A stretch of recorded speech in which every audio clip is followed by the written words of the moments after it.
डाल दिया। ये कहानी है सब्र, मोहब्बत और आज़ादी की। ये कहानी है पेरीना की। एक दफ़ा का जिक्र है कि एक छोटे से गांव में एक आदमी रहता था जिसके पास खूबसूरत नाशपाती के दरख्तों का एक बाग था। हर साल उसे बादशाह को किराया अदा करना होता था, जो 4 टोकरियों भरकर नाशपातियां देने की सूरत में था। उसकी सबसे छोटी बेटी परीना अपने वालिद की बाग में मदद करना बहुत पसंद करती थी। उसकी आंखें चमकदार और तजस्सुस से भरी हुई थी और उसके सुनहरी भूरे बाल सूरज की रोशनी में चमकते थे। उसके नन्हे हाथ बड़ी मेहनत से काम करते। वो दरख्तों से पक्की हुई नाशपातियां तोड़ती और एहतियात से टोकरियों में रखती। मगर इस साल दरख्तों ने सिर्फ 3.5 टोकरियां नाशपातियां दी। बाप का दिल फिक्र से बोझल हो गया, क्योंकि वो जानता था कि बादशाह की शराइत सख्त थी। मायूसी के आलम में उसने एक दिल दहला देने वाला फैसला किया। उसने परीना को आखिरी टोकरी में बिठा दिया और उसे नाशपातियों से ढांप दिया ताकि टोकरी भरी हुई नजर आए। जब नौकर टोकरियों को महल लेकर जा रहे थे, परीना नाशपातियों के नीचे से छुपकर झांकती रही। वो खौफजदा थी, क्योंकि वो पहले कभी अपने वालिदैन से दूर नहीं हुई थी। जब टोकरियों को खोला गया तो महल के नौकरों ने उसे देखकर हैरत से सांसें रोक लें। वो फटी फटी आंखों से उस नन्ही बच्ची को देखने लगे जो नाशपातियों के दरमियान बैठी हुई थी। उसके हाथ में एक आधी खाई हुई नाशपाती थी। बादशाह ने उसे सजा देने के बजाय महल की खादिमा बना लिया। उसे सबसे कमतर काम दिए गए, फर्श साफ करना, बर्तन मांजना और भारी पानी के घड़े उठाकर लाना। अपनी सख्त जिंदगी के बावजूद वो एक गैर मामूली हुस्न की मालिक बन गई।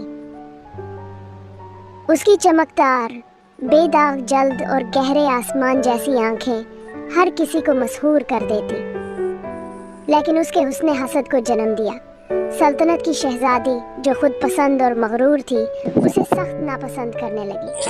वो ये बर्दाश्त नहीं कर सकती थी कि परीना की कुदरती खूबसूरती उसके मेहनत से संवारे गए हुस्न से ज्यादा चमक रही हो। उसने परीना पर जुल्म करने के लिए उस पर सख्त और जालिमाना काम थोप दिए। वो अपने तमाम कपड़े धोने के लिए परीना को करीबी नदी पर भेजती। परीना दिलो जान से कपड़े धोती और उसकी दिलकशी नदी को और भी हसीन बना देती।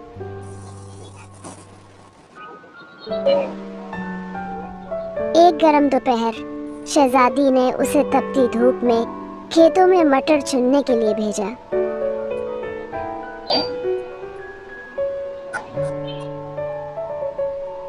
काम के दौरान परीना ने अचानक अपने माँ बाप को देखा, जो वहाँ फल बेचने आए थे। उसकी आंखें आंसुओं से भर गईं और वो दौड़ती हुई उनके पास पहुंची। आपने मुझे क्यों भेज दिया? वो सिसक पड़ी। इससे पहले कि वो मजीद कुछ कह पाती, शहजादी के मुहाफिज पहुंच गए और परीना से कहा कि वो काम रोक कर किसी से बात नहीं कर सकती। उसके वालिदैन शर्मिंदा खड़े रहे। उनके पास कहने को कोई अल्फाज ना थे। उनकी आंखों में सिर्फ पछतावा था। उन्होंने कभी उसे ढूंढने की कोशिश भी नहीं की थी, ये मानकर के वो हमेशा के लिए खो चुकी है। एक दिन महल में जश्न था और सबको इजाजत दी गई कि वो अपने पसंदीदा लिबास पहने। परीना ने वो खूबसूरत आईनेदार नीला लिबास पहना जो उसने अपने हाथों से बनाया था। उसकी आंखों में लिबास का अक्स दिखाई दे रहा था और वो बहुत हसीन लग रही थी। जब शहजादी ने उसे देखा तो वो दंग रह गई। शहजादी की जुल्म सितम अभी खत्म नहीं हुए थे। एक शाम उसने परीना को जंगल की गहराइयों में नायाब जड़ी बूटियां चुनने के लिए भेज दिया, ताकि वो अपनी खूबसूरती के लिए माजून बना सके। जब तक जड़ी बूटियां ना ले आओ, वापस मत आना, शहजादी ने सख्ती से हुक्म दिया। परीना जड़ी बूटियां तलाश करने के लिए महल से निकल पड़ी। वो काफी दूर निकल गई।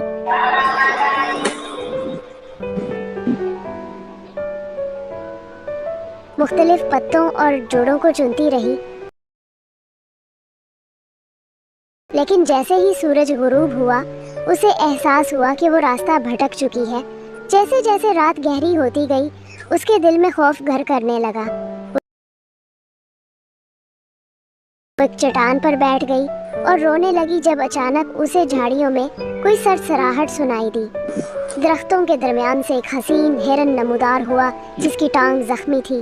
उसकी बड़ी उदास आंखें प्रीना की नज़रों से मिले। अपनी परेशानी को भुलाते हुए प्रीना घुटनों के बल बैठी और अपने लिबास का टुकड़ा फाड़कर हिरन के जख्म पर बांध दिया।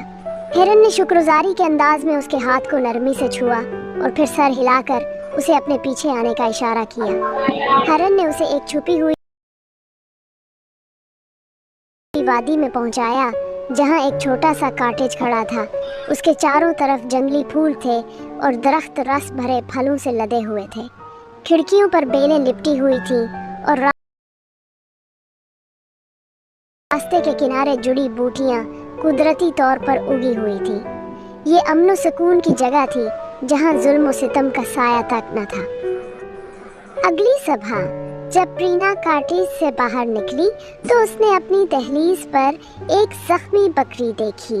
उसने बकरी की मरहम पट्टी भी उसी नरमी और मोहब्बत से की जैसे हिरन की थी। उस दिन के बाद हिरन और बकरी हमेशा उसके साथ रहे और उसका खानदान बन गए। पेरीना ने अपनी झोंपड़ी के सामने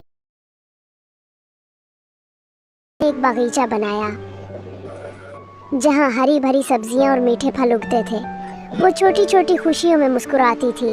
मट्टी को हाथों में महसूस करना, जड़ी बूटियों की खुशबू सूंघना और अपने जानवरों के साथ वक्त गुजारना।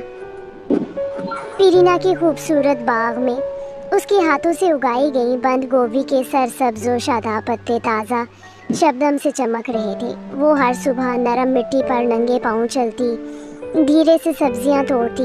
उसकी उंगलियां नरमी से पत्तों को छोती, गोया ज़मीन के साथ एक मोहब्बत का रिश्ता कायम हो चुका था। वो अपनी सब्जियों से मज़ेदार सूप बनाती जिसमें खालिस जायके बसते थे। एक चांदनी रात एक थका मांदा मुसाफिर उसकी झोंपड़ी तक आन पहुंचा। वो एक शहजादा था जो जंगल में रास्ता भटक चुका था और भूख से निढाल था। उसने झोंपड़ी की खिड़की से रोशनी झलमिलाते और चिमनी से धुआं उठते देखा। जैसे ही वो करीब पहुंचा, हिरन उसके सामने आ खड़ा हुआ जैसे उसकी नीयत जांच रहा हो। फिर हिरन उसे दरवाजे तक ले आया। बकरी ने इसे एक प्याला गरम खुशबूदार गोभी और गाजर का सूप का पेश किया। शहजादे ने पहला घूंट लिया और हैरत से सोचा कि उसने आज तक ऐसा लजीज सूप नहीं चखा। ये किसने बनाया? हिरन ने उसे पेरीना तक पहुंचाया। वो किसी और दुनिया की लगती थी, ना सिर्फ हसीन बल्कि सरापा नरमी, मेहरबानी और खुददारी। वो दोनों नाशपाती के दरख्त के नीचे बैठे और पेरीना ने उसे अपनी कहानी सुनाई। बाप की बेरहमी, शहजादी के जुल्म और इस जंगल में मिलने वाले सुकून की।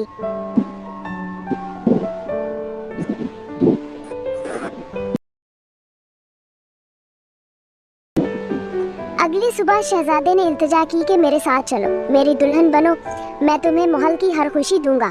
पेरीना ने अफसोस से सर हिलाया। मैं ये जगह छोड़ नहीं सकती। यहाँ मुझे सुकून मिला है।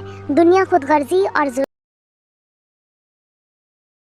से भरी हुई है। मेरे वालिद ने मुझे छोड़ दिया, शहजादी ने मुझे सताया, लेकिन यहाँ मैं आज़ाद हूँ। मैं इसी जंगल की हूँ, इसी बाग की। शहजादा भारी दिल के साथ वापस चला गया, लेकिन उसके ख्यालात हमेशा पेरीना के साथ रहे। वो अपने महल के शानदार कमरों में कोई खुशी ना पा सका, ना ही अपनी सल्तनत की ऐशो इशरत में। उसकी माँ मलिका ने उसके चेहरे पर उदासी देखी और पूछा कि उसे क्या परेशानी है। मैं एक ऐसी औरत से मोहब्बत करता हूँ जो जंगल के झोंपड़े को छोड़ने के लिए तैयार नहीं, उसने एतराफ़ किया। वो दौलत की नहीं बल्कि नरमी और मोहब्बत की कदर करती है। उसे खुशी अपने बाग को सजाने, अपने जानवरों की देखभाल करने में मिलती है।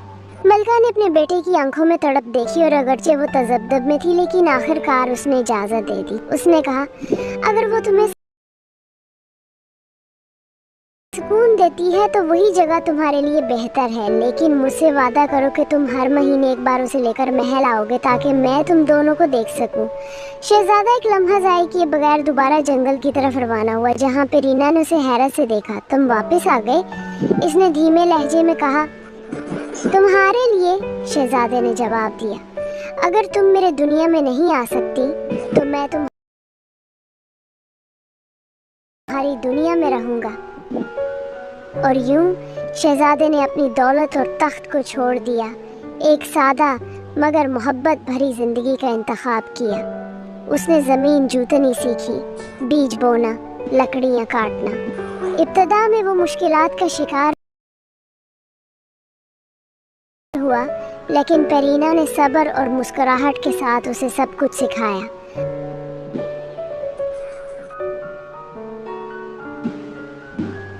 उन्होंने अपने छोटे से आरामदेह झोंपड़े में जिंदगी गुजारी, जहां उनके प्यारे जानवर और बाग हमेशा सरसब्ज रहते। हर महीने वो मलका से मिलने जाते, जो उन्हें मोहब्बत और शफकत से खुशामदीद कहती।